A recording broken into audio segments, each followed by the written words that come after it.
Get cracking. A question from Alison Swain, please, to start with. Is stopping benefits for young people really the best way of getting them into work, education or training? This is David Cameron's speech and the proposal that in the next manifesto, everyone under 25 earning or learning, not doing nothing. Yvette Cooper.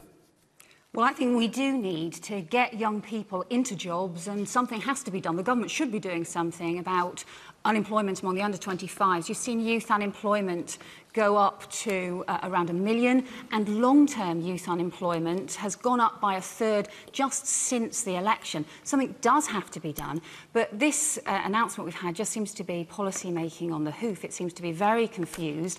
The real answer, I think, is to get people into jobs. That's what we would do, that's what Labour would do. Guarantee young people a job. Then if they don't take it up, if they can't find themselves an alternative and they won't take up a guaranteed job that we would give them, we would fund for them, then, yes, they should have How do you guarantee someone a job? How can you possibly guarantee someone a job? Well, of course you can. What we would do is we would raise the funds from a tax on bankers' bonuses. We've said how we would pay for it, and you would work with employers, and we've done it before through things like the Future Jobs Fund, and you actually make sure that there is a guaranteed job for people to go to. I mean, there are employers who will always take on, at Labour's behest, if you're the government, anybody who comes to them. Well, we've done this under the age of 25. We've done this before with the Future Jobs Fund. With 100% success? With the Future Jobs Fund, it was extremely successful. 100% success? Yeah, even the Department for Work and Pensions said it was successful. And what you could do is you work more with the private sector, work with businesses across the country, and do that. Guarantee people a job. Then, of course, if they won't take it, there will be responsibilities on people. They have to actually take that job, and you can't have people then being stuck on benefits for a long time. So you would stop their benefit if they refused? Yes, you would have penalties. So you're also in the stopping benefits business. But you guarantee people a job. The woman there on the right, and then I'll come to you down here. Yes.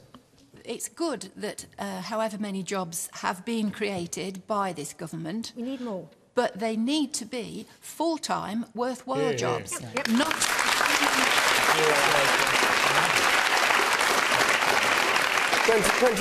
just a few hours a week at the local supermarket where the person still has not enough money to live on. Mehdi, Hassan, would you like to address that in response to this gentleman and to Quentin, just very quickly, first of all, call me old-fashioned, I think it's a good thing that we spend more money on poor and vulnerable in our country than we do on defence and foreign wars. I happen to think that's a good thing. Second of all, the majority of the welfare budget in this country goes to pensioners, not to people on housing benefits, to Daily Mail readers, dare I say. And the third point is this. It wasn't people on housing benefit who caused the banking crash and gave us our deficit. It wasn't the long-term unemployed who made themselves unemployed and caused a global financial crisis. So I'm not sure why they should have to pick up the bill. Look, to address the original question that was asked, I'm always amused when I hear David Cameron talking about this subject, a man who's never had to worry about having a roof over his head, whose first job out of university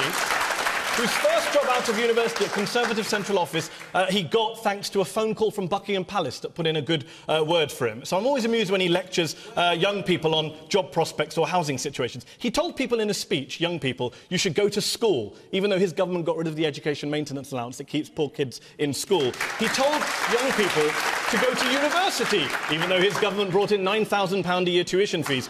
He told young people... He had a third option as well. He told young people to get apprenticeships, even though on his government's watch, apprenticeships have gone down by 12%. No. All right, now I want to go back. That's just not Mehdi, true. That's just not true. Do you suggest to bring down the welfare budget, then? I would take my dear friend the accountant's point. I never thought I'd agree with the accountant here. You have to bring jobs in. There are 2.5 million unemployed people in this country. There are 500,000 vacancies. How do you squeeze 5 people into one job? Until we can answer that question, stop blaming the unemployed for being...